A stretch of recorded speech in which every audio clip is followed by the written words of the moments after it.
За өглөөний мэнд. Өглөөний мэнд. Албан ёсоор танилцъя. Хоёулаа сая нэлээд өгсөлчлээ. Намхаад өрч намхаа гэж дуудаж болно та. Намайг мандах гэдэг сэтгэл засалж юмж. За би таныг ямар ч сан ерхий уулзаад ярилцах гэж байгаа гэдгээ мэдэнгүүтлээ Facebook-ээс пэйж энтрийг нь бол харсан. Тэгээд зөндөө олон юм асуумаар мэдмээр санагдсан. Тэгээд албаар ер нь бол нэг их гүн ухаж судлаагүй. Яагаад вэ гэхээр одоо мэдээж ойл алхангаа яриа те. Яагаад вэ гэхээр одоо бидний яг энэ хийгээд байгаа энэ санаачлаг гэдэг энэ контентын гол зүйл нь бол бас яг энэ бодит. Одоо та бүхэн хэрвээ яг амьдрал дээр уулзсан болвол ажиллаар ч юм уу, шаардлагаар ч юм уу ингээ уулзсан болвол яг ямар яриа явах байсан гэдгийг баримтжуулж яг тэр мэдрэмж юм гарах ийм зорилготой учраас мэдээлэл аль болох багтаагаар ингэж ярихыг хүсэж байгаа. Тэгээ одоо өнөөдрийн дугаар бол айгүй онцлогтой. Хэдийгээр амралтын өдөр бичигдэж байгаа ч гэсэн хоёлаа арай ажил хэрэгч ярьж таарах байх юм. Яг гэвэл нэгтгэд хүмүүс төсгөрнө. Хоёрдугаарт юу гэдгийг тантай ярилцахын сэдв таны мэрэгжил таны хийж байгаа ажилчин бол нэг их тийм хөнгөн өнгөрчгөр бас сэдв биш нэлээ. Сериосны гэж ярьдаг те. Чухал ингэж авч яваад ярих ёстой сэдв гэж бодоод байгаа. Одоо ялангуяа манай улсад сүүлийн жилүүдэд те бүр илүү бас асуудалд агуулад байгаа шүү дээ. Дугаар чинь энэ их гоё зам болсон байлээ. Та өглөө ер нь тийм байна. Яаж эхлүүлж ийн өглөөг ердийн өглөөг. Дээрээс нь амралтын өглөөг яаж эхлүүлж байна? Ердийн өглөөг бол бас ол хүүхдүүдэд цэцэрлэг сургууль нь хүргээл тэгэл ажил дээр ирдэг те. Ажил маань өглөө 9-өөс оройн 17 цаг хүртэл ажилдаг. Энэ хугацаанд ер нь өдөртөө нэг 7-8 үйлчлүүлэгчтэй уулздаг. Нэг үйлчлүүлэгч маань нэг цагаас ер нь бага уулзаж болдоггүй бидний мэргэжлийн онцлог. Тэгэхээр 7-8 цагийн хугацаанд нэг 6-7 хүнтэй л уулзаж амждаг. Нилээн нөгөө түрүүний сэдвт сериос хандна гэдэг шиг өвчтөнд үйлчлүүлэгч нилээн улс урьдтай хандахгүй болвол бас ингэж хөнгөн яаж болохгүй юм шүү дээ. Тэгж амархан бас онцлогддог байх л та зүг. Тий. Ер нь бол хүний сэтгэл санааны байдал гэдэг бол тухайн хүний биеийн хилэмжийг маш сайн ажиглах хэрэгтэй. Нүдний харц, нүүрний илрэл, тэгээ хувцлалт, гарын хөдөлгөөн, асуултанд хариулж байгаа үгний сонголт зэргийг нарийн ажиглана. Одоо тэр хүнтэй ингээд нэг цаг уулзаа суухад бол энэ чинь анхаарал бол өөр зүйлд шилжих ямар ч боломжгүй. Тэр хүний одоо тэр үгийн сонголт, үг хоорондын зай, асуулт асуугаад хэдэн секундын дараа хариулж яах гэдгийг хүртэл ажиглаж идэг. Тэгээд тэр хүний ярьсан тэр зүйл бол онш тавихад ер нь бараг 7% ач холбогдолтой. 7%. Ярьж хүн ер нь тэр хүний сэтгэл санаа ямар байна? Яг жинхнээсээ тэр асуултанд ямар одоо сэтгэл зүйтэйгээр хариулахар байна гэдгийг биеийн хилэмжнээс их мэдээлэл авдаг. Одоо хүмүүсийн хэлсэн үг гэдэг шүү дээ. Тэр хүн ямар хандлагатай байна гэдгийг мэдхийн тулд тэр хүний үгийг биш үйлдэлийг харах хэрэгтэй. Яг л ерөн сэтгцэн буюу сэтгэл засалч нар маань тухайн биеийн хилэмжээр илүү анхаарал хандуулдаг. Ингээд зөвхөн одоо та ингэж гэнэ үү тэгж гэнэ үү гэсэн чиглэсэн асуулт асуухаас илүүтэйгээр нэг үйлчлүүлэгчээ чиглэж илүү их яриулна. Тэгээ бүр хүүхэд ах наснаас эхлүүлээд өнөөдрийг болтол суурь шалтгаан. Тэгэхээр тэр хүний зан төрхийнх нь онцлог ямар хүмүүжлтэй байсан хизээнээс яагаад энэ одооны асуудлууд үүссэн гэдэг шалтгааныг нь олоод тэр шалтгааныг хэмжүүлэхийн тулд тэр хүнтэй ер нь нэг цаг ярилцагч зарим хүн дээр бол бага хангалттай байдаг. За окей, хоёлаа тэгвэл нэлээд дэлгэрүүлээд яриа. Энэ зам бол нэлээд урт. Тэгэхээр тав дээр ярих сэдв ч гэсэн бол нэлээд урт дуусахгүй тийм болохоор сайхан ямар ч байсан энэ тав дээр ч одоо нэг цаг ярина. Тэгэхээр энэ нэг цагаа нэлээд үр дүнтэй олон сайн мэдээлэл авахыг хүсэж байгаа учраас илүү персонал гэхээсээ илүүтэйгээр гол сэдвийнхаа яриануудыг яриа авчий гэж бодож байна. Хоёрдугаарт та бас намайг цагийн дараа дүгнж болох нь шүү дээ. Гэхдээ энэ одоо бол илүүтэйгээр би асуугаад таарчих байх л та. Гэхдээ зөвөр сонирхолтой санагдаж байна тий. Тэр би хэлэмж асууж байгаа асуулт ч гэдэг юм уус бол хариулж байгаа хариулт. Тэгээ байж байгаа байдал энэ төр гэдэг. Зөвөр магадгүй ярилцлагын төгсгөлтэй. За намхаа чи ер нь нэг жоохон тийм байна да гэж юм харагдвал хэлээрэй гэж үсэн. За юуны өмнө та бол сэтгэл засалч тий? Одоо яг эмч. Тийм сэтгэл заслын эмч гэж одоо албан ёсны мэрэгжлийнх нь нэршил. Мэрэгжил. Энэ нийгэмд зүгээр юу гэдэг нь хоёлоо зөв шууд илүү ойлгомжтой болох хүрээнд хүмүүс бол сэтгэл зүй гэхлээр нэг л ерхий томор нь хараад байна. Тий? Сэтгэл зүйч, сэтгэл засалч ингээд өөр байдаг гэдгийг зарим тохиолдолд бас мэдчихгүй. Яваад байдаг. Сэтгэл гэдэг үг орцсон левел нэг л гэж ойлгох гэдэг шүү дээ баг. Тэгэхээр сэтгэл зүйч, сэтгэл засалч гэдгийн гол үндсэн одоо ялгаануудыг тий та бас шууд хэлээд тэгээд сэдв рүүгээ орох нь зөв болов уу гэж бодчих. Тий. Ер нь бол тийм одоо үйлчлүүлж байгаа хүмүүс маань ч тэр ингээд эмчдэр ирсэн мөртлөө сэтгэл зүйч гэж яриад байдаг. Сэтгэл зүйч сэтгэл засалч эмч гэдэг бол ер нь бол өөр салбарын хүмүүс. Сэтгэл засалч эмч гэхээрээ яг үндсэн мэргэжил нь бол сэтгцэн эмч гэсэн үг. Бид нэр анагаахын одоо их эмчийн мэргэжил олгодог сургууль 6 жил ерөнхий мэргэжлийн хэмжээр сураад төгсөн. Энийхээ дараа 2 жил сэтгцэн эмчийн эрдэнэт сурч төгсөн. Ингээд жил гэсэн боочлаа. 2 жил. Тий. Ингээд яг сэтгцэн эмч болж байгаа. За сэтгцэн эмчээрээ бүтэн 1 жил ажилласныхаа дараа төрөлцсөн нарийн мэргэжлэрээ нариуцгаж сурах боломжтой болдог. Сэтгцэн эмч маань дотроо дондох эмгэг эмч одоо нэг архины асуудал, цахим мөрөөтэй тоглоом, масууруулах төрлийн байцыг үздэг эмч. За сэтгэл засалж эмч, хүүхдийн сэтгцэн эмч, тэгээд сэтгэл зүйн шинжилгээний эмч, шүүх сэтгцэн эмч гэд хид салдаг. Энэ дундаасаа сэтгцэн эмч нар маань өөрсдийнхөө сонирхолтой мэргэжлээ сонгоод тэгээд ахаад 1 жил сураад төрөлцсөн нарийн мэргэжил маань сэтгэл засалж эмч гэж эзэмшдэг. Тэгэхээр одоо үндсэн мэргэжил нь сэтгцэн эмч, төрөлцсөн нарийн мэргэжил маань бол сэтгэл засалж эмч. Тэгэхээр үйлчлүүлэгчийг онцлно. Албан ёсны эмчийн онш тавина. Тэгээд дээрэс нь эмчилгээ бичих хэрэгтэй. Тэгээд мөн зөвлөгөө өгөх хэрэгтэй гэсэн үг. Сэтгэл зүйч гэхээрээ одоо мобис ч юм уу энгийн ихтэй сургуулийг 2.5 жилээс 4 жилийн хугацаанд сурч төгссөн. Одоо сэтгэл зүйн онол тал руугаа философи тал руугаа илүү сурсан хүмүүс гэсэн үг. Анагаахын мэдлэгээс бол арай тусдаа. Тэгэхээр стресстэй байгаа, тулгамдсан амьдралын хэцүү асуудалтай байгаа. Гэхдээ өвчин эмгэг үүсээгүй байгаа. Нойргуудаагүй, гутраагүй, түгшээгүй байгаа хүмүүст бол тэр хүмүүс маань зөвлөгөө өгдөг гэсэн үг. Хүмүүс оншилахгүй, эмээр бол эмчлэхгүй, зөвлөгөө өгдөг, асуудлын давж тулахад тусалдаг хүмүүсийн сэтгэл зүйч гэдэг. Тэгэхээр нэг нь эмч, нөгөөх нь зөвлөдөг.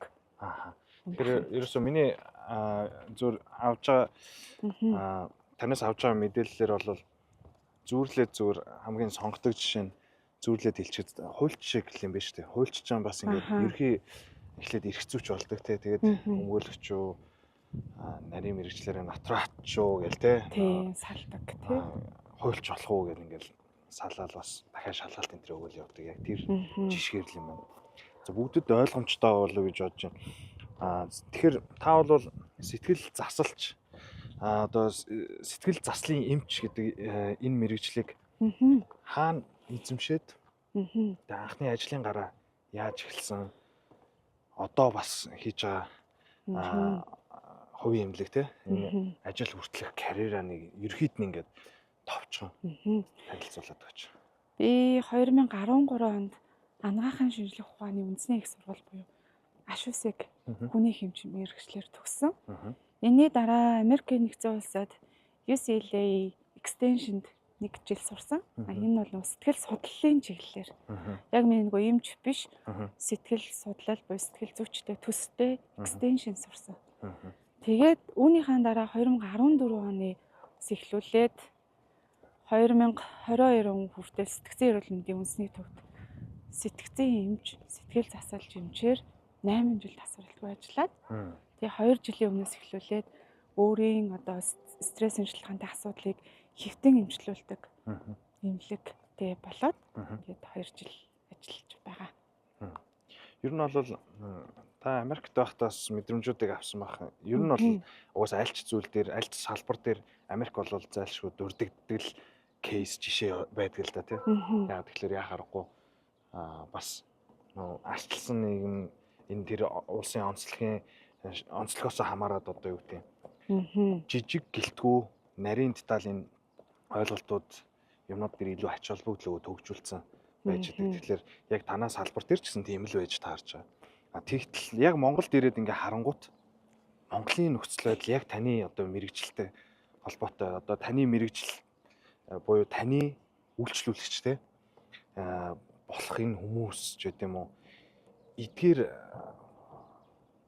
одоо юу гэж асуумаар юм бэ те тийм ялгаагаасаа гадна бас энэ Монголын нөхцөл байдал дах тоо мэдээллүүдээс та өгөөч. Одоо хичнээн хүн тогтмол сэтгэл заслын эмчилгээ авах шаардлагатай байдгийн жилд магадгүй ч гэдэм үү те. Дэлхийн би бас байгууллагуудад хаяа нэг сургалт хийдэг л дээ. Яг тэр сургалтаа хамгийн сүүлийн үеийн дата, судалгаа, мэдээллүүдийг тэр сургалтуудаар өгөхийг хичээдгийг. Тэгээ сүүлд хамгийн найдвартай их сурвалж бол Дэлхийн эрүүл мэндийн байгууллага. Дэлхийн эрүүл мэндийн байгууллагаас 2023 онд дэлхийн нийт хүн амын дунд энэ сэтгэл зүйн асуудал, нойргуудал, стрессын шалтгаантай асуудлууд хэр төвшөнд байна гэсэн судалгаа хийгдсэн байлээ. Энэ судалгаагаар ер нь судалгаанд хамрагдсан хүмүүсийн 3 хүн тутмын нэг нь нойрны асуудалтай.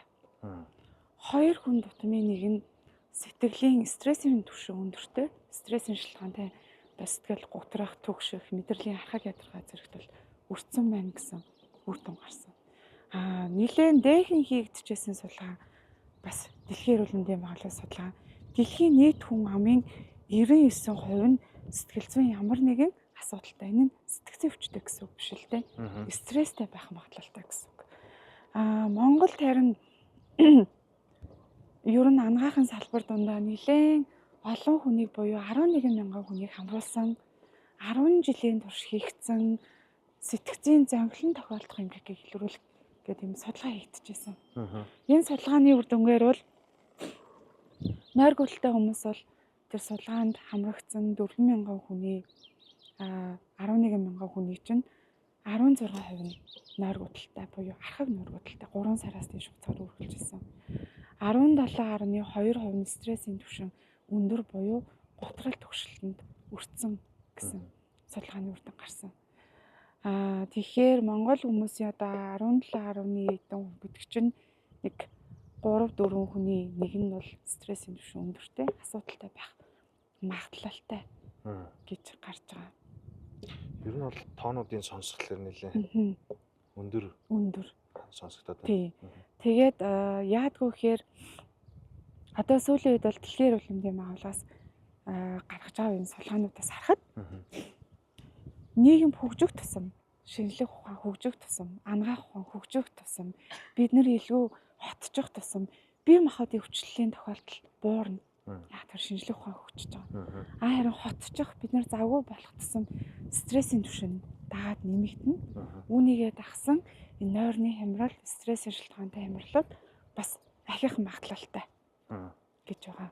Тэгээд үйлчлүүлж байгаа хүмүүсээ ингээд анзаархад нас насны бүлгээс өөрийгөө асуудалтай байгаагаа мэдж байгаа хүмүүс нь 30-аас доош насныхан бол маш сайн мэдж байгаа.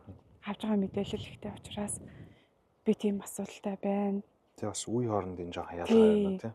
Мэдээлэл сайтай учраас одоо энэ 29-тэй залуучууд бол дээрэс нь бас арай түүнээс хойш одоо дээш насныхан бол илүү хатуучл сайтай биш санагдаад байдаг ш. Тэр одоо юунаас хамаарат тухайн өссөн орчин нийгмээс хамаарат ер нь ингээд хатуу чанга байх ёстой ч гэдэг юм уу эсвэл зарим зүйлээ ингээд нөө гаргаж илэрхийлж хүлээн зөвшөөрдөг. Тий, ер нь аяг анзаарэгддэг.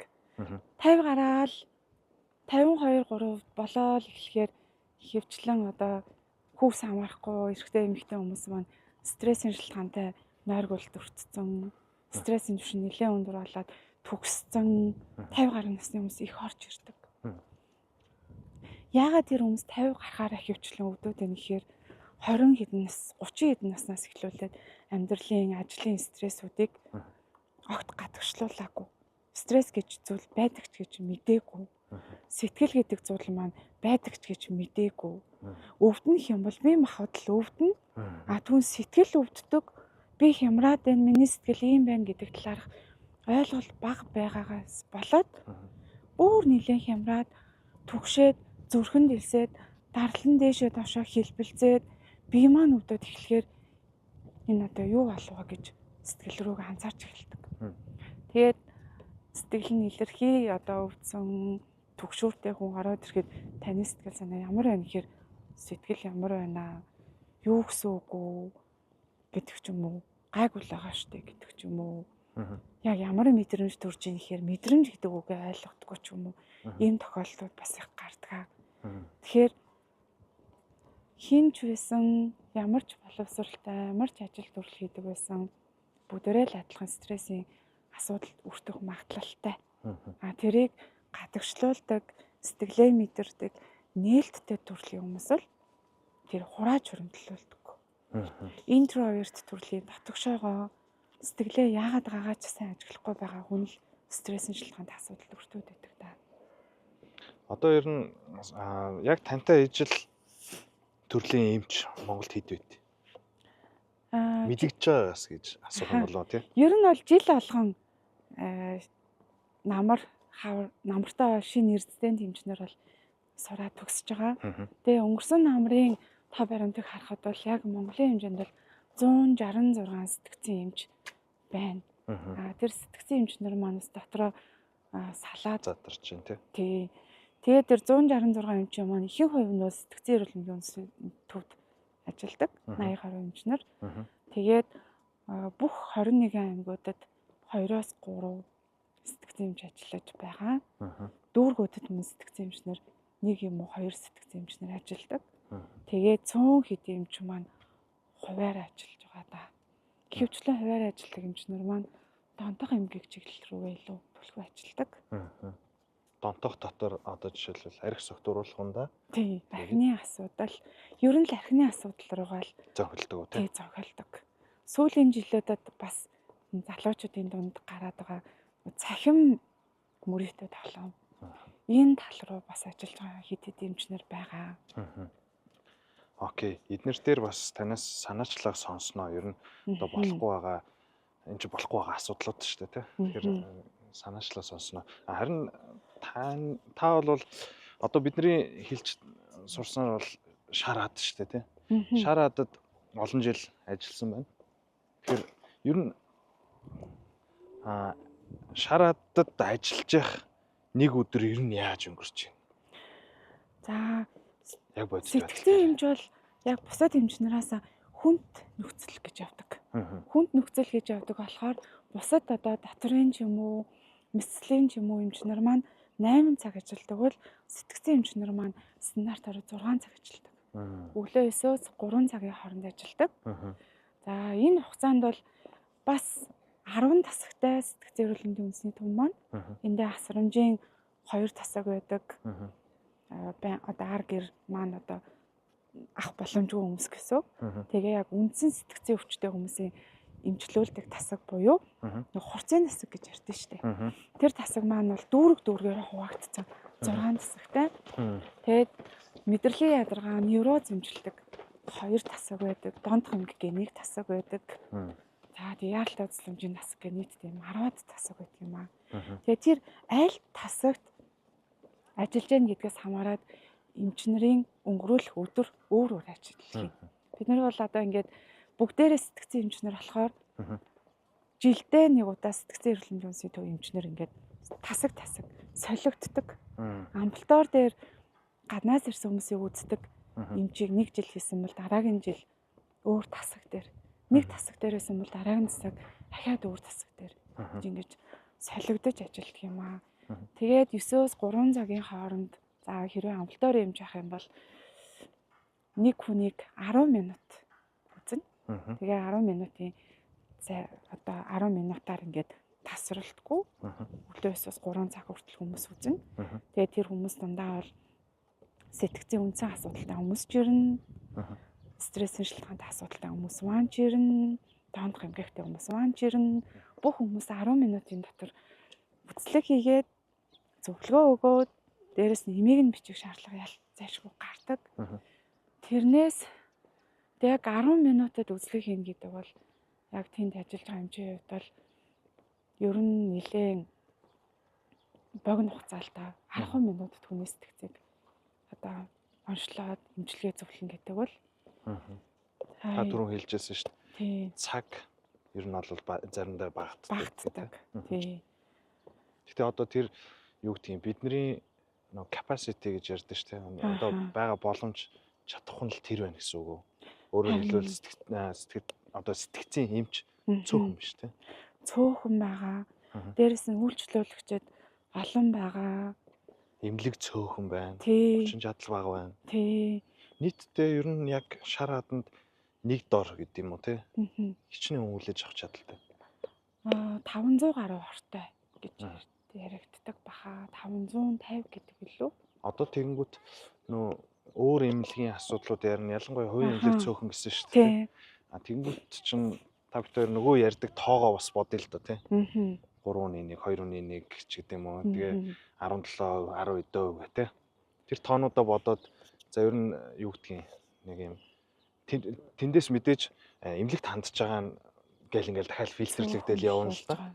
Гэсэн дэж гэсэн ингээд бодоод үзэхээр 500 өдөө бол маш хангалтгүй багтаа юм байна. Зөв. Тий. Ер нь бол 21 аймагаас дүүргүүдээс гээд нөгөө 2 дугаар шатлагын сэтгцэн эмчнэр маань бол үндэсний төв буюу сэтгцээр бол үндэсний төв рүүгээ үйлчлүүлэгчдийг бас хэвтүүлэхээр ийлхэн шүү дээ. Эсвэл онш тодруулахаар, оншоо батлахаар. Тэгэхээр Монголд байдаг ганцхан үндэсний төв болохоор ачаалал нэлээд ихтэй байдаг. Орон үндсэн насгийн орнууд гайгүйч гэсэн яг стрессийн шалтгааны асуудлыг хэмжилдэг тасгийн очор бол нэлээд их. Тэгээ би яг тэн дээр амбулаторийн эмчийг бол хувьдаа гарахаасаа өмнө нэлээд хэсэг хугацаанд хийсэн. Яг ингээм амбулатор дээр хүн үзээ сууж хахад маш их ядарсан, сэтгэл гутарсан, түгссэн, бүр үнэхээр нойргуудаад үнэхээр хэцүү байдалд орсон хүмүүс үзүүлнэ. Тэгтэл нөгөө хүмүүс маань яалтчгүй хэвтгэр шаардлагатай. Гэрээр нэм бичээд өгөхээр нөгөө гэрийн орчин, ажлын орчин, хийх ажил нь өөрчлөгдөхгүй болохоор нөгөө хүмүүсийн маань ядралт бүрэн бас хурдан имжлэгдэхгүй талтай. Хурдан хэвтүүлээ гэсэн боловч очор 3-аас 4 сарын очортой байдаг. Тэгэхээр очортой бичнэ. Тэр хүн 3-аас 4 сар яг тэр одоо таагүй байдалтайгаа явна гэдэг бол бас төвөгтэй. Яг энэ байдлуудыг хараад одоо зөндөө олон очор бичүүлсэн байгаа болохоор би одоо туслая гэсэн ч дундуур нь оруулаад өгөх боломжгүй. Тэгэхээр хүмүүс маань хувийн эмнэлэг байдаг уу? Өөр одоо төстэй эмчилж газар байдгүй гэж их асуудаг байсан. Яг тэр хүмүүсийн л одоо асууснаар тэр эрэлт хэрэгцээг анзаараад ер нь үнэхээр ядарсан байгаа хүн яагаад очор дараал хүлээхгүй хүссэн үедээ хөвтөөд эмчлүүлээд ингээд сэтгэл олон биеийн хувьд түргэн хугацаанд ирүүлж өгөх боломжгүй юм бэ? Ийм боломжийг бүрдүүлээ л да гэсэн бодол төрж эхэлсэн. Тэгээд 22 оноос эмнэлгээ эхэлсэндээ ер нь яг хавар эхэлжсэн. Хавар эхлээл бараг эхний 7 оноос эхлүүлээл үйлчлүүлэгчд маань одоо голтол ер нь бол тасарахгүй л байгаа. Хувийн эмнэлэг, улсын эмнэлэг аль алинд нь та ажиллаж шүү дээ.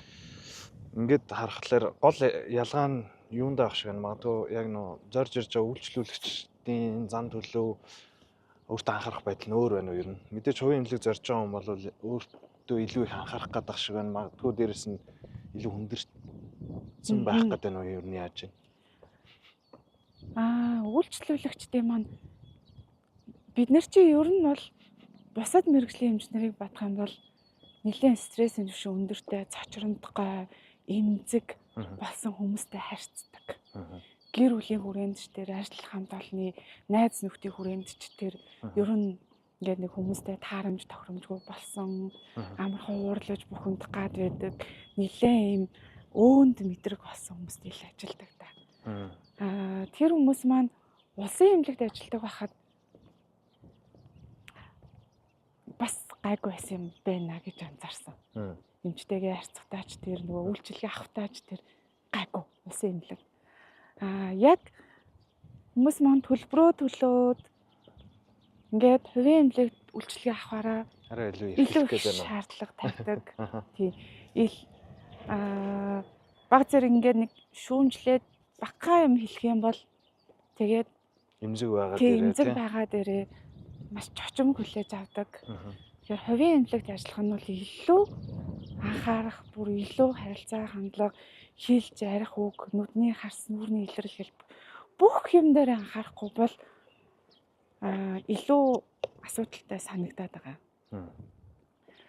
Улсын эмнэлэгт бол ирж байгаа хүн түнхний зэрэг харах юм бол улсын эмнэлэгт арай бүр эцсийн хүртэл яваад бүр үнэхээр төвчхийн аргагүй болтлоо явж иж улсын эмнэлэгт ирж байгаа. Хувийн эмнэлэгт бол хүн түнхний зэрэг харах юм бол арай өөртөө анхаардаг. Тэгээд стрессийн түвшин сэтгэл зүйн хямрал нь улсын эмнэлэгт ирдэг хүмүүсийн бодвол арай хөнгөн чанартай хүмүүс ирж байгаа л та. Яг энэ юу гэдгийг сэтгцэн эмч хийгээд явж байгаад таны хэлдгээр өстой маш олон төрлийн ингээд сэтгцэн тодорхой хэмжээний асуудалтай их баг хөнгөн хүнд гэдэг асуудалтай хүмүүстэй ингээд харьцаад явангууд эмч нарт өөрсдөнд нь дамаа нөлөөллүүд яаж ирдэг бол эмч нарын ер нь сэтгцэд ажлын онцлог хэр нөлөөлдөг? Бас энэ дээр судалгаа уншиж байсан. Сэтгцэн эмч нарын дунд Америкт хийгдсэн судалгаа л да. Стресс өртөх. Тэгээ бүр цаашлах юм бол өөрийнхөө амь насанд аюултай үйлдэл хийх магадлал бусад мэргэжлийн эмч нарыгаа бодвол арай өндөр хавтай байдаг юм лээ. Энэ судалгаа уншиж байсан. Өөрөөр бол магадгүй зөв би хар ухаанаар бодоод үзэхлээр хэцүү юм кейсүүд ч гэдэм үү янз бүрийн юм сэтгцийн асуудлууд сонссоор хагаад зарим тохиолдолд баг нормал юм шиг хүлээж авах гэдэг болтлоо олон хүнд үйлчилж байгаа шүү дээ. Тэр нь нөлөөлчдөг юм болов уу гэж бодод. Тийм судалгаа байдаг. Гэхдээ бид нарыг чи эрдэнэтэд одоо сэтгцэн эмч болохгүй сурж байхад тэгээ сэтгэл засалж эмч болохгүй сурж байхад эхлээд та нар өөрсдийгөө таньж мэдээдэх. Эхлээд өөрийгөө сэтгэл зүйн асуудалгүй өөрийгөө эрүүл окей болгох. Тэгээд тэрнийхаа дараа хүмүүст үйлчлэл гэж айгүй зөвлөдөг. Эхлээд одоо сэтгэл засалж хэмжээр сурах юм бол өөрөө их сэтгэл засалд ортог ч юм уу. Надад ямар асуудал байгаа лээ, би ямар хүн билээ гэдгээ эхлээд таньж мэдээд өөртөөгөө ажиллаад өөрийгөө эхлээд засдаг. Тэгээд тэр яг одоо эрдэнэтийн сургалтч дээр сэтгэл засалж хэмжээний сургалтч дээр тэн дээр багш нарын маань заадаг зүйл бол стресс тайлдаг аргуудыг айгүй сайн зааж өгдөг. Тэгэхээр мэдээж үйлчлүүлэгч нар ирнэ. Гэхдээ бид нарын юм одоо сэтгэлийн хамгаалалт, дархлаа гэдэг зүйл байдаг. Ажил хийж явах үедээ тэр хүндээ уулзж явах үедээ яг тэр хүний сэтгэлийг яг тэр хүн өөрөө мэдэрч байгаа юм шиг мэдэрхийг хичээдэг. Тэгээд ажлаа тараад явсан бол би бас тустай амьдралтай болохоор гэртээ яг орохтаа бол яг л хаяад орчих юм тийм. Мандах эмч биш энгийн мандах болоо л ордог. Тэгэхээр тэр аргуудыг багш нар маань бас сайн зааж өгдөг. Гэхдээ бид нар чинь одоо робот ч юм уу тийм биш болохоор жирийн хүн болохоор хаяа бас үйлчлүүлэгчдээс стресс авах бас хаяа урам хугарах үеч бас гардаг. Гэхдээ нөгөө сурсан аргуудаа хүнд зөвлөдөг аргуудаа өөрсдөө хэрэглэн дээрэс нь яг сэтгэл заслын эмчилгээ хийж байгаа эмчнэр бол 14 хоногт нэг удаа өөр сэтгэл заслж эмчтэр сэтгэл засалд ордог. Жишээлбэл би одоо өөрийн хувийн гэсэн сэтгэл заслж эмчтэй. Асуудал болоод таагүй мэдрэмж төрөөд ах юм бол эмчтэрээ тогтмол уулзна. Ярин асуудлаа нээн ингэж өөрийгөө стресснээс юу н сэргийлдэг. Ер нь энэ одоо та хэлж штт нэгдүгürt яг за Монголын нөхцөл байдал хангалтгүй гэж болно. Одоо нөгөө яг сэтгцийн эмгэгийг засах энэ эмнэлгийн байгууламжууд эсвэл мэрэгчлэтнүүд өнөө маргааштай бол дутуу байж болно. Гэхдээ бас үүнд нэг нөлөөлөд байгаа зүйл нь бол эмгэг аваад байгаа шалтгаанууд байгаа шүү дээ. Тэгэхээр яг хөө зөвөр мэдээж төрөлхийн тийм эмгэгтэй тохиолдлууд байх шиг байна. Гэхдээ дийлэнх тохиолдолд олдмол буюу яг ингэж эмгэгтэй болж байгаа болов гэж бодож байна. Тэгэхээр энэ гол нөлөөлөд байгаа шалтгаанууд юу байна? Тэгэхээр ер нь бол шалтгаангаа ярих уу тийм. Ер нь бол сэтгцийн асуудлууд чинь маш олон төрлийн асуудлууд байгаа. 100 гаруй нэр төрлийн янз бүрийн оншууд байгаа. 10 бүлгийн 100 гаруй төрөл. Тэгээд тэр онш болгон чинь тусдаа бие биенээсээ ялгаатай өөр шалтгаантай. Гэхдээ багцлаад хэлэх юм бол стресснээс буюу энэ гадны орчноос авж байгаа гэр бүлээс, хамаатан садангаас, ажил төрлөөс, нийгмээс авж байгаа стрессийн шалтгаантай асуудлууд дийлэнх хувийг эзэлдэг. Энэ стресс гэдэг зүйлийг хүмүүс ойлгохдоо нэлээд том цочирдом, сэтгэлийн гэмтэл үүсгэхээр их айхтар зүйлийг л стресс гэж ойлгодог. Гэтэл стресс гэдэг зүйл маань зүгээр сэтгэл маань түр хугацаанд таагүй, тухгүй мэдрэмж төрүүлсэн тэр нөхцөл байдлыг стресс гэж байна. Энэнд бол жишээлх юм бол ажлын ачаалал хэд ихтэй мөртлөө амралт гэдэг зүйл багтаа байх. Стресс. Гэр бүлийн асуудал, хин нэгэнтэй санал байнгын зөрөлдөх. Ер нь л энэ дотор төрсэн уур, бухимдал, гомдол, гуниг, айдас, сэтгэлийн сөрөг мэдрэмжүүдийг мэдрэхгүй хичээх ч юм уу, шууд үгүйсгэх ч юм уу, эсвэл тэр мэдрэмжийг мэдэрсэн ч хин нэгэнтэй хуваалцахгүй, ярихгүй, гадагшлуулахгүй байснараа стресс гэдэг зүйл маань хоримтлагдчихж байгаа юм. Ингэж хоримтлагдсан тохиолдолд энэ маань яваандаа өвчин болох магадлалтай. Түүнээс биш стресс болгон өвчин болохгүй. Бид нэр хүссэн үсээгүй өөрсдөө зүгээр байж гисэн гаднаас үл стресс авна. Тэр стрессийг харин бид нэр тайлдаг, аргатай, өөрийгөө тайвшруулдаг, аргатай байх юм бол стресснээс айлтдаггүй. Хин стрессийн шалтгаантай асуудалд өртөөд эмнэлэгт үзүүлэх шаардлагатай болоод байна гэхээр түрүүн хэлсэнчлэн сэтгэлээ мэдэрдэггүй, өөрийгөө анзаардаггүй, гадагшлуулдаг, хоримтлуулцдаг. Тийм, дотогшоогоо ер нь хандлагатай. Ийм үс маань л хураагаад байгаа юм. Дараагийн шалтгаан бол генетикийн шалтгаантай асуудлууд. Энэ нь төрөлхийн гэхээс тухайн хүний тэр сэтгэл хөдлөлийг удирддаг даавруудыг зохицуулдаг генийн бүтцээр л өөрчлөлт орчдөг гэсэн үг. Энэ тэр бүтцэд өөрчлөлт орсон ген аав ээж айл нэгнээс нь удамшиж ирсэн байж болно. Эсвэл тухайн хүнийг ээжийнхэн гидсэнд бүрэлдэж байх хугацаанд нь мутац үсээд генийн дараалал нь өөрчлөгдсөн байж болно. Инээс болоод аз жаргалын дааврын ялгарл төрөлхийн хэвийн байдгаас багтаа байх юм бол нөгөө сэтгэл гутралын гүнзгий хэлбэр, сэтгэл гутрах эмгэг гэдэг зүйл рүү орох гээд идэг. Эсвэл bipolar гэдээс яриад идэв шүү дээ. Тэрэн дээр чинь тархинд дофамин гэдэг бодис үүдэг. Бидний сэтгэлийг мотивацтай, эрч хүчтэй байлгадаг. Дофамин гэдэг бодис хэр хэмжээтэй ялгарх юм бэ гэдгийг нь зохицуулдаг нэг тийм удирддаг ген байгаа. Тэр ген нь алдаатай болохоор дофамин хит итгэвч юм бол тэр хүн хөөрөлд орчдөг. Мания. Эсвэл хит доошоо буучих юм бол готролд орчдөг.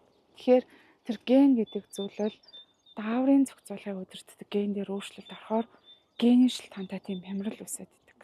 Энэ бол ер нь харьцангуй цөөхөн. Шизофрен буюу архаг солиорох эмгэг бол хүн амын дунд 1% л тохиолддог. Bipolar буюу сэтгэлийн хөдлийн 2 төрлийн эмгэг бол 3-4% л тохиолддог гэж байна. Ихэнх хувь нь бол стрессийн шалтгаантай сэтгцийн асуудлууд. Эндээ гутрах, түгших, нойргуудах, OCD гэж хүмүүс их ярьдаг болсон шүү дээ. Тэгээ янз бүрийн айдсууд, тэгээд архаг ядрал ийм зүйлүүд багтаж ордог. Та түрүүний нэг судалгаануудаас хэлж байхад бол тоо нэлийн өндөр зааж байгаа болохоор бас асуух шаардлагатай. Магадгүй хүн ер нь ямар өөрийгөө мэдрэх хэрэгтэй гэж та хэлж штэ. Ямар тохиолдолд өөрийгөө за ер нь нэг сэтгцийн эмчт үзүүлье ч юм уу. дохио авах хэрэгтэй. Сэтгцийн хувьд эрүүл хүн гэж хэмбэ гэдэг талаар юу н ойлголттой байх хэрэгтэй байхгүй. Сэтгцийн хувьд эрүүл хүн гэхээр ер нь өглөөнөөс орой болтол ихэнх хугацаанд айхтар том асуудал болохгүй сэтгэл маань юм цаанаа юм ханамжтай, Тайван. дүүрэн, гоо нэг сайхан юм болох юм шиг мэдрэмжтэй. Тэгээд тогтуухан, тайван. Бодтой стресс үүсэх юм бол тэр үед сэтгэл дээшүү тушаа хэлбэлцэж болно. Энгийн жирийн өдөртөө ийм тухтай, тайван, сайхан мэдрэмжтэй байгаа бол та сэтгцийн хувьд бол эрүүл хүн байна. Сэтгэл санаа хямарсан байх магадлалтай хүмүүсийн шинж нь бол уурлахааргүй зүйлд амархан уурлах. Уурлчаа дараа нь ууралдгүй байсан байж тээ гэж харамсаж бодох. Юмд их эмзэг, мэдрэмтгий, цочромдгой болох. Хүний үгний дууны өнгө харцанд их мэдрэг амархан сэтгэлдээ юм авч үлддэг болох гэсэн үг. Амархан уйлдаг бас хүмүүс байна. Дуу шуугаа нэг түгшөөх, өдрийн турш бодтой асуудал баг мөртлөө байнгын яарсан, твцсэн, сандарсан байдалтай байх. Эсвэл өдрийн ихэнх хугацаанд сэтгэл санаа л нэг тийм гунигтай, жаргалгүй, ханамжгүй мэдрэмж төрөх. Эдгээр ийм таагүй мэдрэмжүүд танд 14 хоногоос дээш хугацаагаар ер нь өдөр болгон шухуу илрээд ах юм бол энэ үедээ сэтгцийн эмч хандах зүйтэй. 2-3 өдөр хямарч болно шүү дээ. Энэ бол хүн сэтгэлтэй болохоор хямрахад бол энийг өвчин гэж үзэхгүй. 2-3 өдөр хямраад эргээ гайгүй, ахиа 2-3 өдөр хямрал ойрхон богино хугацаагаар давтагддаг байх юм бол энэ үедээ сэтгэл зүйчэд хандвал зүйтэй. Өвчин үсээгүй байгаа юм байна. Магадгүй тань стрессийн шалтгаанд асуудал байгаа юм байна. Тийм болохоор эмчэд биш сэтгэл зүйчэд хандах юм бол тань туслана. Хүндрүүлэхгүйгээр ер нь бол техникүүд эмчээс сэтгэл зүйчээс зөвлөгөө авах хэрэгтэй байна шүү дээ. Та ер нь ингэчгээл жоохон одоо амьдралын маягтай ийм өөрчлөлтүүд орвол ингээд байна тэгээд байна гэл тэ. Тий. Өөртөө ажиллах. Тэгээд дээрэс нь тэр сэтгэл зүйч тэр сэтгэл засалч эмч тэр гол нь тэр хүнийг цаг 30 минутын хугацаанд ямар нэгэн одоо цензургүйгээр нээлттэй тэр хүнийг сонсож өгнө. Яриаг нь тасалахгүй. Ярины эд чи өөрөө бас юм гадагшлуулж байгаа асуудал тийм. Маш сайхан тайвширдаг хүмүүс маань ер нь ингээд ярих гад үзүүлэх гээд ирсэн хүмүүсийг анзаарахад тэр хүнд зөвлөгөө өгдөг айгүй олон хүмүүс идэх байхгүй юу? Одоо ингээд найздаа ч юм уу миний сэтгэл ингээд байна гэтэнгүүд хүмүүс дандаа зөвлөх гэж оролддог. Гэр бүлийнхэндээ би хямраад байна гэх юм бол дандаа зөвлөх гэж оролддог. Энэ зөвлөгч оролдоод байгаа нь уул нь туслах гээд байгаа юм. Гэхдээ нөгөө хямарсан хүний хувьд ингээ мэдрэмжийг нь өгөөсгээд ярьж байгаа зүйлийг нь таслаад би ястаа болохгүй байгаа юм байна. Би чадахгүй байгаа юм байна. Би жоохон тааруу муу байгаа юм байна гэсэн мэдрэмжийг төрүүлээд идэх гэж. Хэрвээ хайр тооцны хүн маань хямарсан байх юм бол яриаг нь таслалтгүй сонсно. Заавал зөвлөх гэж оролдохгүй зүгээр сонсно гэдэг бол маш их тайтгарлыг өгдөг. Тэгэхээр тэр эмчнэрийн тэр яриулаад байдаг нь ер нь бол бид нэг зөвлөх гэж оролдохгүй. Дээрэс нь яриаг нь аль болохоор таслахгүй. Тэгээ сэтгэлийнхэн мэдрэмжийг гарах зорилгоо чиглүүлсэн асуултад асуулгаад яг тэр хүний л талд орно л гэсэн үг. Тэр хүн буруу юм хийсэн байж болно, алдаатай байж болно. Гэтэл яг тэр хүний талд яасан ч орно. Тэгэхээр юм хантай, тухтай мэдрэмж төрүүлнэ л гэсэн. Тэг ер нь бол угаасаа одоо юу гэдэг нийгэм илүү хөгжсөн өндөр хөгжилтэй орнуудад бол бас яг энэ төрлийн үйлчлэгнүүд нэлээд байдаг шүү дээ. Одоо үнэлбэргүй ингээд уцаар яриад сэтгэлээ удлаад ингээд ярьцдаг сервисүүд ч юм уу эсвэл том ихтэй сургуулиуд хүртэл тийм сервистэй байж байгаа тийм шөнө 24 доллар ч тийм. Манай ч гэсэн харцангуй тодорхой хэмжээнд хөгжиж байгаа шиг. Би зүгээр бас нэг асуучмаар байгаа зүйл нь одоо та нөгөө хэлжсэн нийгэм энэ хүн амын тоо нэмэгдэх нийгмийн хөгжил дээшлэх ч гэдэг юм уу тийм. Ингэсэн мөн бол стресс төвшин ихсэж байгаа энэ хэрээрээ ялгаа байхгүй угаасаа тэдэн үн тутмын тэдэн ч гэдэг юм уу тэдэн өвнө гэдэг тоо статистик бол огцон буурахгүй учраас огцон буурч ч юм уу огцон өсөхгүй учраас дагаал явуулж байгаа хэл та. Мгм. Тэгэхээр стресс гэдэг нь өөрөө нөгөө нэг одоо ангаах талаасаа хүнд нөө ашигтай бактери гэж байдаг шүү дээ. Аха. Тэр шиг тодорхой хэмжээнд ер нь байж ах ёстой зүйл мөн үү? Ер нь мөн шүү. Стресс стресс гэдэг үгийг ч гэсэн яг одоо орчуулах юм бол тий одоо н утгачлж орчуулах юм бол тийм стресс авч яж бас юм хийн шүү дээ. Тэг. Тэгэхээр Тий. Ер нь юу байгаа юм бэлээ? Саяхныг болтол одоо ч баг зарим хүмүүсийн ойлголт тийм байгаах. Стресс гэхээр айгүй байх ёсгүй зүйл, муу зүйл, айгүй асуудал, стресстэй байж болохгүй гэж боддог. Тэгсэн чинь сүүлийн үеийн Америкийн хөгжилтэй нөгөө орны чихтэй сургуулийн том профессоруудын лекцүүдийг сонсохоор стресс гэдэг зүйл бол богино хугацаанд үргэлжлэх юм бол харин ч хүнийг түлхэж өгдөг, мотивац үсгдэг. Богино хугацааны стресс буюу одоо нөгөө эерэг стресс гэж хэлээд байгаа. Энэ эерэг стресс хүн хэдэн өдөр хэдэн цаг орхон тархины үйл ажиллагаа хэвийн байдгаас илүү идэвхжүүлдэг. Илүү анхаарал төвлөрөлтийг сайжруулдаг, илүү одоо ухаантай, илүү сэргэлэн, илүү шаламга хурдан тархи маань ажиллуулахад тусалдаг гэж байна.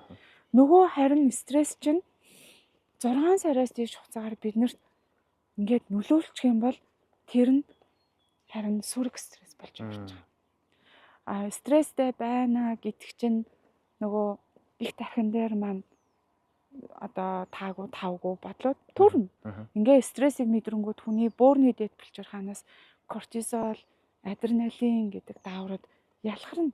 Тэр кортизол, адреналин гэдэг даавар маань цусын маань хурдан эргэлдүүлнэ. Бүх бие маань цусан хангамжаар хүчил төрөгчөөр сайн хангана.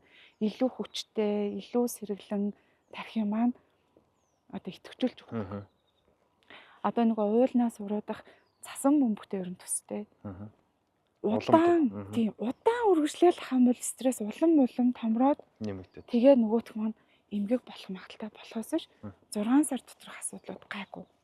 Одоо энэ дээр нэг жишээ ярих юм бол юу яадаг гэсэн л да. Ашуу сурдаг байхад бид нар чинь ингээд нэг ангид 15лаа. Бидний шалгалт нилээ хүнд сар болоод маш том шалгалт өгнө. Тэгээд тэр шалгалтандаа унах юм бол ер нь баг жил ухрна. Тийм болохоор шалгалтандаа их бэлддэг. Тэгсэн чинь манай ангийн нэг залуу бид нар ингээд шалгалтанд 7-10 хоног өмнөөс өдөр шөнөгүй бэлддэг байхад манай ангийн залуу бэлддэг байсан байхгүй юу? Бэлдэхгүй. Тэгээд яг шалгалтанд орохын өглөө юм уу шалгалтанд орохоос 1-2 цагийн өмнө нөгөө бидний унсан юмнуудыг нэг гүйлгээл уншичдаг. Тэгээ оронгууд бид нартай адилхан дуусдаг. Тэгээ айгүй ухаантай залуу юм байна да гэж бодож исэн. Сүүлд ингээд юм судлаад уншаад исэн чинь яг тэр шалгалтны өмнө хүн чинь сандардаг, стрессддэг, нөгөө адреналины чинь түвшин нэмэгддэг. Тэгээ тарих юм итгэвчл сайтай, ойдогтол сайтай үедээ нөгөө бидний 10 өдөр унсан юм гүйлгээд уншичаар айгүй сайн тогтоочдөг байсан юм байлээ. Тэгэхээр энийг бас стрессийг ашигтайгаар бас ашиглах боломжтой. Зүгээр одоо та бүхэн хүчин зүйл шалтгаанууд айгүй олон гэд ярьж байгаа. Тэгээ стресс зөх хэмжээнд одоо юу гэдэг юм байх нь зохистой ч гэдэг юм ингээл талуудыг ярьж байгаа. Тэгээд ингээ хараад үзэнгүүт ер нь манайхан чинь нүүдэл чинь тал дээр амьдардаг өв соёл уламжлалтай те эртнээсээ тэгээд нэг юм 50 улсууд шүү дээ. 50 монголчууд ягаад ийм их стресстэй болчихв. Магадгүй одоо яг манай Улаанбаатар хотод гэвэл олон зүйлүүд нөлөөлж байгаа. Магадгүй агарын бохирдол байдаг ч агарын бохирдол ер нь агаар асуудалтай гэрээс гарч ирэл эсвэл гэрч гэсэн утаа өмчтэй байвал хүн ер нь яаж тайван байх вэ те. Гарч ирээд ялангуяа энэ замын хөдөлгөөн зам дээр бол жолооч нар маш их өндөр стресстэй оролцож байна. Энэ бол нормал байх төвшнөөс хамаагүй их байгаа. Тэгээ ер нь логистикийн юу гэдэг нь тээврийн ч юм уу хүний тээврийн те нийтийн тээврийн асуудлууд шийдэгдээгүйгээсээ болоод цаг ашиглалтын асуудал гарч ирнэ гэл ингээл маш олон юмнуудыг ярьж болох байх л та. Тэгэхээр ер нь зүгээр энэ нийгмийнхаа хүчин зүйлүүдийг анзаараад хараад байхад одоо та бүхэн нөгөө нэг санаачлаг гэдэг рүү бол орох гэдэг юм л да. Танд ямар санаа бодлоод төрдөм бэ? Одоо за нэг энэ ийм байчаасаа та Мгм. энэ ийм байвал энэ асуудал хөнгөрөөд те Мгм. одоо энэ ийм олон гэдэг юм уу сэтгцэн эмгэгтэй та бол яг бодит ингээд харж байгаа шүү дээ. Ааха. Хэцүү кейсүүд одоо байж л байгаа те. Байгаа. Ийм биш ч байх боломжтой байсан да. Одоо нэг ингэчээсэ гэд боддог санаа шийдлүүд юу вэ? Мгм. Миний анзаарч байгаагаар бол ер нь монгол хүмүүсийн маань дунд энэ стрессийн асуудал яагаад нэмэгдээд байна гэхээр монгол хүмүүсийн маань хүмүүжлийн амслагтай холбоотой юм болов уу гэж анзаардаг. Яагаад тэгэхээр одоо биднээс доош үеийн 20 эдтэй хүүхдүүдийн хувьд бол арай өөр хүмүүжлэр хүмүүжсэн баг. Ер нь бол 30-аас дээш 40-оос дээш насны хүмүүсийн аав ээжийн маань хүмүүжүүлсэн хүмүүжил бол сайн хүүхэд гэдэг бол ээж аавынхаа үгэнд ордог. Даруухан номой хийх гэсэн зүйлийг хийдэг. Ээж аавынхаа өдөөс юм хэлдэггүй, ууралдаггүй, уур муухай. Ерөөсөө юм даруухан номой хүүхдэл их сайн. Айгүй хүмүүжлтэй хүүхд. Ингээд хүмүүжүүлээд тахаар монгол хүмүүсийн маань ер нь ихэнх хувь нь интроверт дамгаа буюу дотгошоогоо хүмүүс болж өсөж байгаа. Мэдрэмжээ албаар дардаг. Уур хүрх юм бол уурлаж болохгүй. Гонигтай байх юм бол гонж болохгүй. Өөдрөг байх хэрэгтэй. Тэгээд энэ байдлуудаас болоод ихэвчлэн дотгошоо хүмүүс болох гэж байна. Энэ нийгмийн авж байгаа стрессүүдийг хүмүүс маань дотроо хадгалж, хурааж хуримтлуулж байгаач анзаарахгүй явсаар байгаад сүүлдээ сэтгэл зүйн асуудалд бол өртөж байна гэж эмчийн зүгээс бол анзаарч байгаа. Ер нь одоо дунд сургууль одоо анагаахын биш ч гэсэн бусад их сургуулиудад сэтгэл зүйн талаар, стрессний талаар, сэтгэл гэдэг зүйлний талаар хэрхэн стрессээ тайлдгийг, хэрхэн удирддаггүй гэдэг талаар хүн амд сурж байгаа хүүхдүүдэд эрүүл мэндийн боловсрол төр сэтгэл зүй тал руугаа илүүтэй олгвол ирээдүйд энэ өсөж байгаа хүүхдүүд стрессийн асуудлаас хол хүндий байх юм болов уу гэж анзаардаг. Өөрсдөө л сэтгэл зүйн талаар хайж, олж, уншиж байгаа боловч яг нөгөө хичээл дээр маань ордог болох юм бол хүүхдүүдийг илүү хэрэгтэй болгоо гэж бодож байгаа. Стресс хаач амьдэрсэн юм ах боломжтой. Аль ч оронд амьдэрсэн. Гэхдээ тэрийг гол нь гадагшлуулдаг л байх юм бол бид нэр стресснээс үл айлдаггүй гэж бодож байна. Энэ гэмт хэрэг яг зүгээр бас ингээд бид нэр Монголд бол бас Facebook харьцангуй өндөр одоо хэрэглээтэй байна л да тийм. Мэдээж улс олгоны онцлог багш. Зарим Facebook-ийг хэрэглэдэг, зарим Twitter-ийг хэрэглэдэг тийм. Twitter ч одоо X болцсон. Тэгээд зарим нь бол LinkedIn ч гэдэг юм уу янз бүр лээд юм шиг байгаа. За яг зүгээр манайх бол сошиал хэрэглээ харьцангуй өндөртөө. Улсдаа орох юм цөөн хамтаа тэгээд Facebook ялангуяа нэг платформ дээр дамгаа хэрэглээтэй тэнгүүт мэдээлэл аягүй сайн солилцдог. Тэгээд түүнийхаач байдлаар тий бас Монголд бол хэвлэл мэдээлэл зөөнгөө байна шүү дээ. Тэгэхээр гэмт хэргийн шин чанартай мэдээллүүдийг бол бид нар сүүлийн үед бас нэлээд их авдаг л болчихлоо л доо. Ерөн сурвалжилж байгаа хүн ч байна уу эсвэл ийм гэмт хэрэг гарлаа гэдэг нь хүнд ноцтойг юм ч гэсэн тий. Уус тэртээ тэрэнгүү сошиал хэрэглээ өндөртөө учраас хүн болгон эрхчлөөт энэ ухаалаг утас бариад явчих болохоор ингээд болохгүй байгаа зөрчил гарч байгаа асуудлуудыг ч гэсэн ингээд баримтжуулаад тавиад маш их юмнуудыг хараад байна. Тэгэхээр зөвхөн нэг нугуу хэлэхэд зарим нь бол мард санаж байгаа, зарим нь бол имзэглэж байгаа. Монголчууд нийтээрээ сэтгцээ үзүүлэх болчихжээ гэдэг шиг. Дээрээс нь бас энэ гарч байгаа үлдэж байгаа гэмт хэрэгүүдийг хараад үзэх гэсэн заримдаа ингээд сэтгэл имзэглэмээр зүйлүүд аягүй их гарах. Энэ нь эргээгээл сэтгцэн асуудалтай холбоотой болж таарч байгаа шүү дээ. Тэгэхээр та энэ дээр бас бодол санаж явдаг юм аа. Хэлж байна одоо ер нь яах вэ? Одоо яг зөв хувийн хүмүүжил талаас нь ингээд та хэлж штэ багасаа ийм байвал ийм тийм гэд. Мэдээж энэ бол нэг хүчин зүйл мөн л дөө. Гэхдээ ер нь Манайха одоо нэг юм дохио аваад та нар хаана нэг юм байгаа ч гэдэг тийм. Хийх ёстой мó яах ёстой юм тийм. Аха. Ер нь сошиалаар бас нэлээд мэдээлэлүүд гардаг болсон л доо. Гэхдээ тэр мэдээллүүд нь хөвчлээ ингээ анзаархад яг үндсэн сэтгцийн асуудалтай хүмүүс гэж яриад байгаа да. Одоо шизофрен ч юм уу, яг одоо сэтгцийн эрүүл мэндийн хүмүүсийн төвд хэвтэж байнга эмчлүүлдэг, байнга эмчилгээтэй байдаг хүмүүсийн хувьд бол яг тийм аюултай, эвгүй, хүчирхийлэлтэй холбоотой тийм гэмт хэрэг үйлдэх нь харьцангуй бага байдаг гэж байгаа.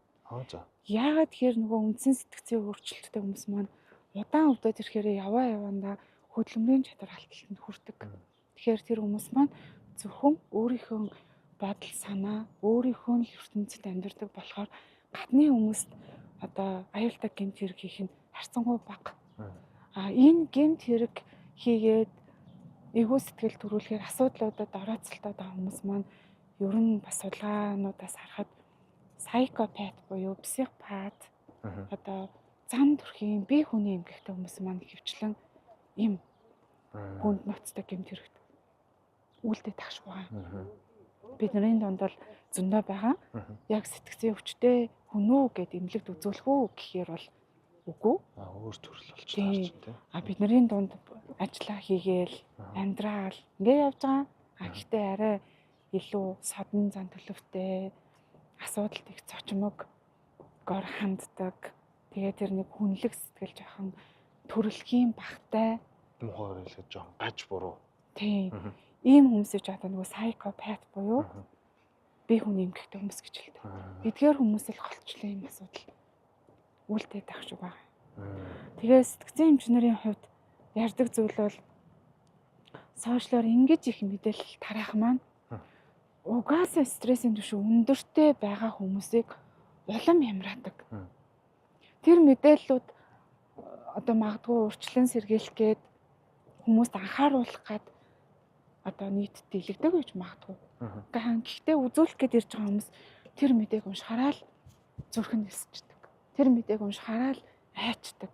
Тэрийг уншихаараа л нойргоо болчдөг. Одоо ингээд үйлчлүүлэгчдээс маань Facebook хэрэглээгээ болж байгаа хэд хэдэн хүмүүс биш. Тэр мэдээллийг хамааргүй байна. Тэгэхээр стрессийн шалтгаантай асуудлыг улам дэвэргэх хандлагатай байдаг. Магадгүй зарим тохиолдолд санаачлах талаас бол зөв зохистой зохицуулж гисэн байхад буруудахгүй юм шиг байна. Нөгөө сенсор гэдэг ярьдэн шүү дээ. Зарим нь одоо ер нь бол ухаалаг системүүд бол сүүлийн нэмэл оюун ухаан ашиглаад нөгөө блюртэй байна л да, зарим зураг мургийг хүртэлтэй болохгүй зураг гэдэг.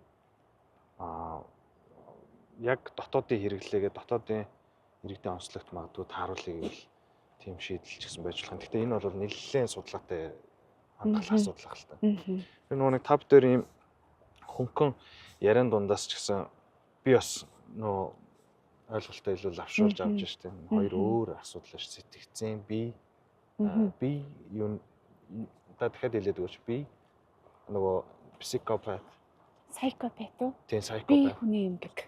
Би хүний эмгэг. Гэж ингэж хоёр тусдаа ангиллагдах нь шүү гэдэг ч юм уу тий. Сайкопат ч л одоо монголоор би хүний эмгэгтэй юм баггүй. Өөрөөр хэлэх юм бол зан төрх өөрчлөлттэй хүн гэсэн үг. Одоо энэ та бүхэн өнөөдөр энэ замыг сонгоод ингээд алхаад явж байгаа шүү дээ. Хамттай байдаг. Бихээс энэ тодорхой шалтгаантай яагаад тэгэхээр хүмүүс тойлоо бас зөвлөе л да тийм. Ер нь жоохон ингээд стресс төвшин ихсээд одоо ер нь өөрчлөлтөн сэргийлт гэдэг бол чухал шүү дээ. Ер нь ямар ч юм. Заавал бүр ингээд эмчтэр очтлоо туйлдаа хүрээд очихоос наагур ер нь тогтмол магадгүй юм тасал хөдөлгөөн нөлөөлж идэг бол. Өөртөө яаж ер нь кэр хийж анхаарч заавалдж байгаа нэг хоёр амралтын өдөртөө юм бас яавал зүгээр. Зөвлөгөө гэлттэй байлаа. Одоо хэдүүлээ нэг л стрессийн түвшин өндөр байхаар нийгэмд амьдарч байгаа учраас та өнөөдөр стрессгүй ч байж болно. Сэтгэл зүйн хувьд асуудалгүй ч байж болно. Гэхдээ бүх насны хүмүүс маань өөрийн гэсэн юм нэг сэтгэлээ тайвшруулдаг, стресс менежмент хийдэг, сэтгцийн эрүүл мэндэд анхаардаг байх хэрэгтэй байгаа юм. Энэ дээр зөндөө олон зөвлөгөөнүүд сошиалаар явдаг шүү дээ. Бясалгал хий, йог хий, уулан далах гэл тий. Бас тэр төрлийн активитинууд ч гэсэн хөгжөөд байна тий. Гэхдээ Яг ингээд ягт явъя гэдэг чинь мууланд алхахыг, фитнест явъя гэхээр хүн болгоны маань зав цаг боломж бас бүрэлцдэггүй. Тэгэхээр хүн болгон хизээж хийж болохоор ерөөсөө сэтгэл зүйн эрүүл мэндэ хэвийн хадгалах 3 үндсэн зүйл байгаа. За. Энэний нэгдүгээрх нь чанартай, хангалттай сайн унтах хэрэгтэй. Яагаад тэгэхээр шөнийн одоо 23 цагаас өглөөний 7 цагийн хооронд аль ч насны маань хүмүүс унтах хэрэгтэй. Тэр унтаж авах 23 цагаас 7 цагийн хооронд. За 23 цагаас тэг 2 цагийн хооронд хүний тархины deep sleep буюу гүн норсолт байдаг. Энэ үед тархи маань маргааш хэрэглэх энерги өөрөө үйлдвэрлээд нөөцлж идэг үе. Цэнэглэгдэж идэг үе гэсэн үг. Та 23-аас тэг 2 цагийн хооронд хэр сайн унтсан? Маргааш та хэр эрт хүчтэй байх юм гэдэг чинь тэрнээс хамаарна. Дээрэс нь одоо үүрийн 3-аас 7 цагийн хооронд чинь REM нойр буюу зүүдэн нойр илүү дамгай байдаг. Тэр нойрны үед тархинаас маань серотонин буюу аз жаргалын даавар, GABA буюу стресс төсвөртэй 50 амгалан байлгадаг энэ бодисууд хамгийн идэвхжүүлэлтэй ялгарч идэг гэж байна. Тэгэхээр тэр үүрээр хэр сайн унтах уу гэдгээс хамаарат маргааш та хэр өөдрөг, хэр жаргалтай байх юм, хэр тайван, хэр стресс төсвөртэй байх юм гэдэг чинь хамаарч байгаа. Тэгэхээр ерөөсөө утсын цэнэглэгчтэй адил нойр маань маргааш та ер нь хэр байх юм бэ гэдгийг чинь шийдэж байгаа гэсэн үг. Хэвийн нойртой байгаа хүн амьдрал тохиолдсон ямар ч асуудлыг ер нь даваал гарна. За дараагийн 2 дахь зүйл маань бид нар бас шимт ижилтэй хоол идчих хэрэгтэй. За сэтгцэн эмчнэрийн зүгээс бол хоолыг заавал тийм хоол ид гэж зөвлөдөггүй. Яг ингээ эмчнэрийн зүгээс харахаар тийм хоол идээрээ ийм нь болохгүй шүү гэхээр нөгөө хүмүүс маань стресстэй эхэлдэг байхгүй юу? Болохгүй гэсэн мэдчмээр ч юм шиг. Тэгэхээр хүсвэл та юу ч идэж болно. Гэхдээ хүнд хор хүргэх зүйлээс бол багахан идээрээ тэгээ өглөө өдөр орой гэсэн 3 үндсэн хоолыг идчих хэрэгтэй. Хоол маань хоолоор орж байгаа тэр глюкоз маань, уурга маань, өөх тус маань бид хэдийн энерги маань их өсвөр болж байгаа. Тэгэхээр 3 хоолыг алгасахгүй идэх нь эрч хүчтэй, стресс даван тулах энергитэй байхад маань тусалдаг. Дараагийн нэг арга маань ерөөсөө хөдөлгөөн. Энэ хөдөлгөөндөө өдөр болгон гэлтгүй 7 хоногтоо нэг 4-5 өдрийн хугацаанд нэг удаадаа 20-30 минут хөлс гаргасан хөдөлгөөн хийх юм бол стрессийн нөгөө кортизол, стрессийн давар маань нэлээд сайн хөлсөөр гадагшилж өгдөг. Тэгээд тэр хөдөлгөөн нь 20-30 минут хөлс гаргах ямар ч хөдөлгөөн байж болно. Алхаж болно. Суудалд одоо ажлынхаа сандлаар суужгаад хөнгөн сонголтын дасгал YouTube-ээс хараад хийчих болно. Энэ нөхдүүд чиг бас дугуй уншиж болно шүү дээ. Тийм болно. Ер нь ямар байдлаар хөлсөө гаргаж болж байна. Зарим хүмүүс бол цонхоо угаах дуртай, гэрээ цэвэрлэх дуртай, шалаа өөрөө угаана. За гэрийн ажлаа хийхдээ хүнд ингээд одоо хөөгдөж байгаа юм шиг түргэн хийх хэрэгтэй юм шиг яарч хийснээр хүс аягүй гардаг байхгүй. Би бол яг үнэндээ тийм кардио хийдэг юм шиг орой тий. Дасгал их зав надад гардаггүй учраас миний тэр хүс гаргадаг дасгал бол ажлаасаа гэрлүүгээ, гэрээсээ ажил руугаа ер нь өөлчээсэн хийхт алхацдаг. Тэгээд жоохон стрессийн түвшин өндөр ах юм бол цонхнууд аваачдаг. Тэгэхээр цонхч цэвэрхэн, биеч хөлрөн, сэтгэлж сайхан болчдөг. Тэгэхээр хөдөлгөөнтэй, хоолтой, нойртой байх юм бол хэдэн сар жилээр бид нэр сэтгцэн эрүүл мэндэ яг энэ хэвийн байдлаар нь хатгалаад явах бүрэн боломжтой. Окей, ер нь бол маш ойлгомжтой бөгөөд тодорхой зөвлөгөө хийсэн болов уу гэж бодож байна. Дээрэс нь одоо ер нь бол 5-2-ын цаг шавтарч байна. Тэгээд яриагаа дуусах тал руугаа ханд идэхдээ яг харахгүй яриад байвал өстө маш их зүйлийг ярих юм байна. Гэхдээ бас ерхий суур бөгөөд үндсэн зүйлүүдээ бас яриад амжицсан болов уу гэж найдаж байна. Манайхан ч гэсэн ер нь нэлээд сайн анхаарад ер нь эцсийн дүндээ бол дор бүрнээ өөртөө хайрлаж өөртөө анхаарах нь л чухал шүү дээ, тийм ээ. Энэ чинь өөртөө л тэмцэх амьдрал юм чинь. Та зүгээр хоёлаа нөгөө эхэлсэн зэг дээр ярьж байгаа шалтгаан Аха. намайг ажиглуу гэдэг шиг. Нэг тийм мэдээж таны мэрэгжил онцлог зүйл чинь бол юу гэдэг ажлын арга барилч гэдэг юм уу? Энэ бол тийм хөнгөн хумгаа хандаж болох зүйл биш л дээ. Гэсээд ичсэн зүгээр магадгүй сонирхолтой байх үүднээс тэг хүмүүс ч гэсэн сонирхолтой байх үүднээс тодорхой хэмжээний ажилтнууд юу байна зүгээр би бол ичихгүй гэж тэгж штэ. Шууд ажилсан зүгээр арай та олон жил ажилтсан хүний хувьд туршлага дээр үнслэх гэсэн нэг ийм байх тиймэрхүү байдаг ч гэдэг юм. Тэр талаас нь хараад дүгнээд тодорхойлоход юу ажиглаж. За гээ өнөөдөр ярилцахад бол яг эмчийнүүдээр харахад бол би ямар нэгэн онш тавихаар бол хэмжээний асуудал алга. Стрессийн түвшин өндөртэй байгаа юм байна, түгшүүртэй байгаа юм байна гэдэг ч юм уу. Эсвэл ядралттай байгаа юм байна гэж эмчийн зүгээс бол онш тавихаар асуудал алга байна. Ер нь бол өөртөө ихтгэлтэй залуу байх шиг санагдлаа. Гэтэ яг би нөгөө өөрийнхөө асуултуудыг асуугаагүй учраас яг ямар байна вэ гэдг нь би ер нь таамаглаж байгаа гэсэн үг. Гэтэ ингээл нүднийх нь харц нүүрний илэрлээс харахад бол одоогоор бол стрессийн түвшин ч юм уу сэтгэл зүйн асуудалтай гэхэргүй л санагдчихэв. За болол явчлаа гэдэг шиг. Ер нь нөгөө нэг хүн тэгдэж штэ. Айгүй өндөр үнэтэй шинжилгээнд цаг хугацаа одоо ямаа зарцуулаад орвол нэг юм баярлдаг тэрний юу гэхээр цоо ирүүлнэ гэдгийг мэддэг те гэдэг ч юм уу. Тэрэн шиг эцсийн дүндээ хүн чинь нөө сэтгэлийн амттай учраас тэгэл сайн сайхан асуудалгүй байхаа мэдээж тэрээрээ хэвийн хадгалах нь өнөөдөр бол хамгийн чухал болчиход байгаа шүү дээ. Тэгэл байх уу. Окей. Тэгэд танд бас амралтын өдрийг нэг өдрийг те бидэнд зарцуулаад ингээд чөлөөтэй сайхан ярилцсанд баярлалаа. Мэдээж ажилласаа гадуур гэр бүлтэй анхаардаг энэ хугацаа бол ер нь нэрээ та хагас хугацаанд ч гэсэн ажиллаж гин үү яаж гин? Би яг хагасаа бүтэн санд бол яг амардаг. Яг амарч байгаа. Тийм, яг амардаг. Гэртээ цаг гаргаж чинь, өөртөө цаг гаргаж чинь. Ажилд харлаалал би аль ихнэр аль хүүхдүүдээ ээж. Тэгэлгүй. Амралтын өдөрч гэсэн би ямар мэрэгчлэлтэй гэж бараг санахыг хичээдгүй штэ. Яг л энэ амралтын өдөр бол би яг л гэр эцэгтэй тэрнгээрээ байх гэж хичээдэг. Тэгэхгүй бол ингээд амраад гэртээ харсанж амралтын өдөрч би ажиллаа батах юм бол тархи маань ядарчин.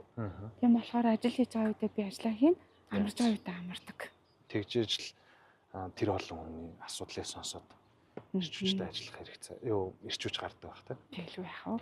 За баярлалаа манд хамчаа. Тэгээд дараагаа бас холбоотой байгаад шаардлагатай зүйлүүд төр хамтраад ажиллана гэж найдаж байна. Мэдээж бид бол яг энэ хэвлэл мэдээлэлч биш л те одоо медиа талаас ингээд хүмүүс нэг ч гэсэн хэрэгтэй юм сонсгоо өөрчлөлт зэрэгэлт хийчээ гэж ингээд ажиллаж байгаа. Тэгэхээр тэр болгон дээр таны бас нээлттэй хамтарч ажиллана гэж найдаж байна. Хойлоо дээшээ гараад нөө энд айгу гоё вибэс зураг авахулчих тийхүү. За. Ер нь ингээд дуусгая те. Баярлалаа ямарчсан. Танд амжилт хүсье. Танаа нэр имлэгийн чинь нэр нь Better Mind те. Тий. Better Mind. Facebook-ээр тэгээ хайхлаар байж байгаа шүү дээ. Тийм байж байгаа. Манайх нь Facebook дээр нэлээд хүрх итгэвтэй байд юм аа.